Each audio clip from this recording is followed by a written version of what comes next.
Natapos tayo sa nakaraang episode na kung saan ay akma nang bubuksan ni Shinyu ang pinto. At sa kabilang banda hindi alam ni Zinyo na mga zombies pala ang nasa pinto nito.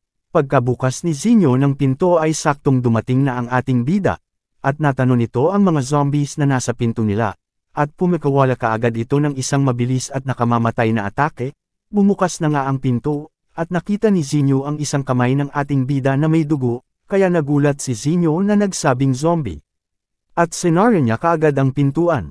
At tumugon naman ang ating bida, wika nito, teka lang Zinyo, ako ito. Sambit naman ni Zinyo, kuya, bastardo ka, bakit di ka sumasagot sakin? Tugon naman ng ating bida na, may dahilan ako, kaya di ako nakasagot sayo.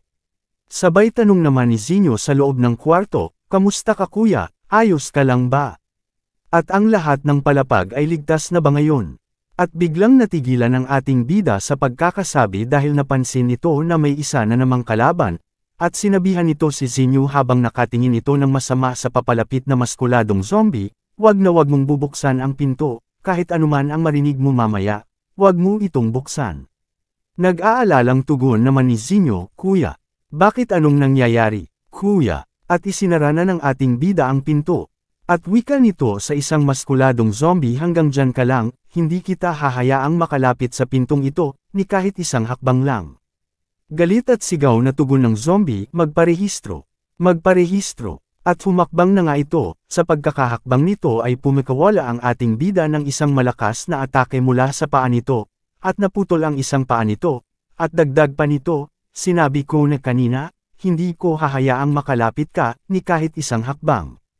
At nakita ng ating bida na nasa harap pala ang asong zombies, at balak ng sakmalin ang ating bida, ngunit tumalon ng malakas ang ating bida at hinagis nito ang kanyang kutsilyo para tamaan ito. Sa pagkakatama nito ay napatay nito ang asong zombies, dahil nadagdagan na ang lakas nito.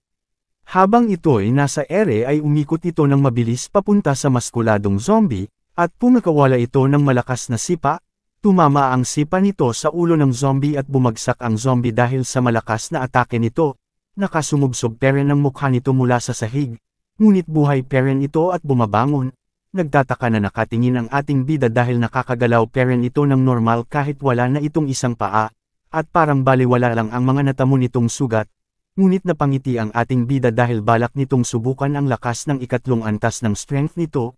Pumikawala na ng malakas na atake ang ating bida gamit ang kutsilyo nito at tumama ang solidong atake nito sa katawan ng maskuladong zombie. Napigilan nito ang zombie at sabay sinundan nito ng nakamamatay na atake. Hiniwa niya ito ng ilang beses gamit ang kutsilyo, at napatay niya nga ito, at nag-notify na ang system, nakapatay ka ng 6 na beginner zombie, nakatanggap ka ng 6 na puntos. Dagdag pa nito, nagawa ko. Napatay ko nga ito at naprotektahan ko ang aking nakababatang kapatid, at hindi na ako yung basura na tumatakbo para sa sariling kaligtasan. Ngunit batid ko na ang aking kasalukuyang lakas ay hindi pa sapat. Dagdag pa nito, nalalapit na din ang oras ng pagbabago, at pag dumating na ang mutation pati ang mga zombies ay naapektuhan mula dito, at nagkakaroon ito ng mga pagbabago sa lakas at pag-iisip. Kaya bago mangyari yun kailangan ko kumuha pa ng maraming puntos. At kakaunti pa lang ang pangunawa at kaalaman ko tungkol sa evolution tree, ngunit isang bagay ang sigurado ako, ito ay nakakatulong sa akin para maging mas malakas. Dagdag pa nito, kailangan kong gamitin ng husto ang buff ng evolution tree, pagsasamahin ko ito. Ang kaalaman ko sa aking nakaraang buhay at karanasan sa pakikipaglaban, baka mabago ko ang kasaysayan. At may pag-asa pa ang sangkatauhan. At nalinis na nga ng ating bida ang bawat palapag. At lumabas na ang ating bida mula sa gusali, naalala nito ang nakaraang buhay, na ang lahat ng tao ay dumaan sa isang depresyon at dilema. Naglalakad itong lumalapit sa isang zombie, wika nito sa buhay na ito, kaya kung baguhin ang sitwasyon ko. Dagdag pa nito, hapon na, kailangan ko nang bumalik, kung hindi mag-aalala na naman si Zinyo. Sabay nag-iingay ang isang zombie na nakatingin sa kanya. At binato niya ito, nataman ito sa ulo, at bigla itong namatay. Nag-notify ang system na kapatay ka ng beginner zombie, nakatanggap ka ng 1 puntos. Nakabalik na nga ang ating bida sa kanilang kwarto at naliligo na ito mula sa kanilang banyo, at binuksan nito ang kanyang system. Sambit nito buksan ang evolution tree upgrade system, at tinignan nito ang puntos na nakuha nito.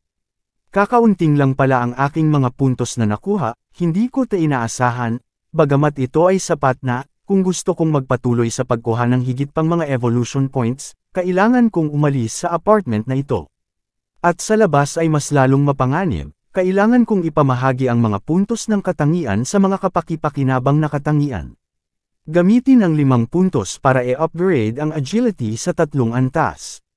At gamitin ang 2 puntos para i-upgrade ang katangiang explore sa 2 antas.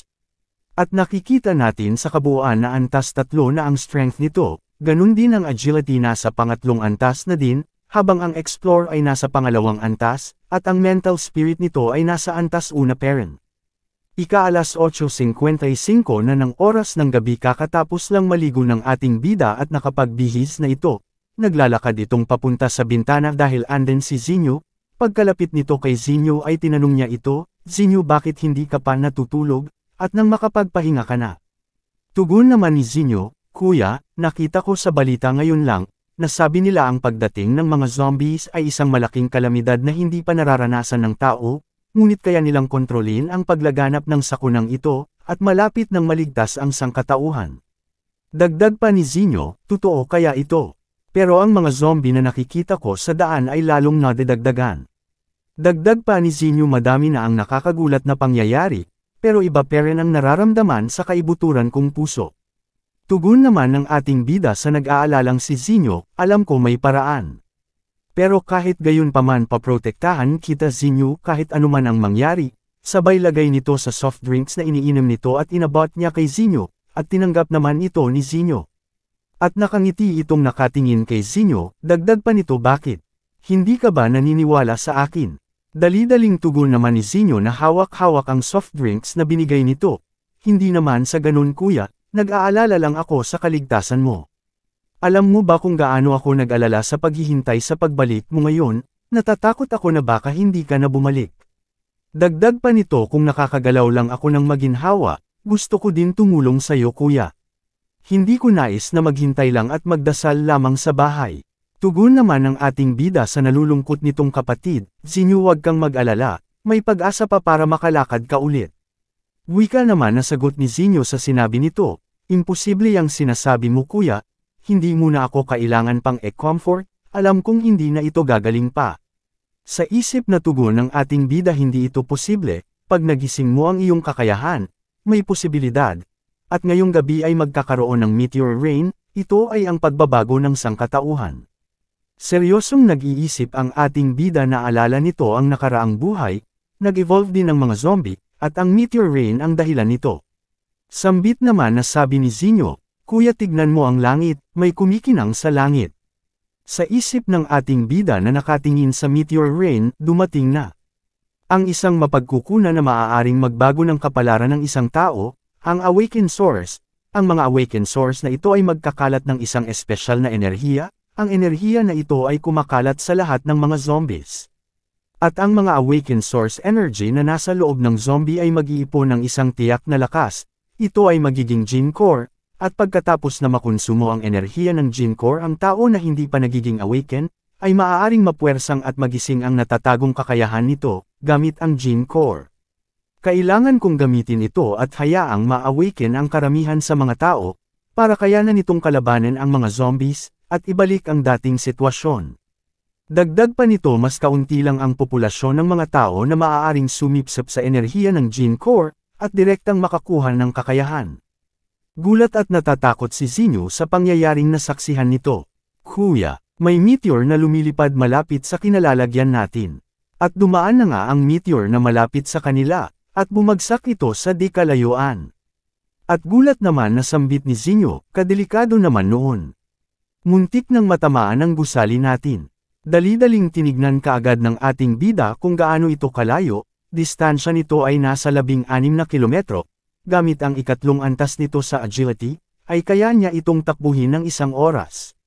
"Bukas pupuntahan ko ito para makuha ang Awakened Source at nang magamit ito ni Zinyo, kailangan magtagumpay ako sa pagkuha nito." At sambit ni Zinyo, "Nakakatakot ito kuya, bumagsak na ang meteor, kuya, kailangan nasa bahay lang tayo, dahil sobrang nakakatakot na sa labas." At gulat na nag-iisip ang ating bida dahil nabigla ito sa soft drinks na hawak-hawak nito dahil bigla itong nagyayelo. Naalala nito na hindi naman ito nagyayelo nung kinuha niya ito sa kanilang lalagyan at inabot niya ito kay Zinyo at napagtanto nito. Di kaya maaaring dahil ito sa awakened source na gising nito ang kakayahan ni Zinyo. At ngiting sabi ng ating bida mula kay Zinyo, Zinyo, may pag-asa pa na makakatayo ka ulit, at nalalapit na yon.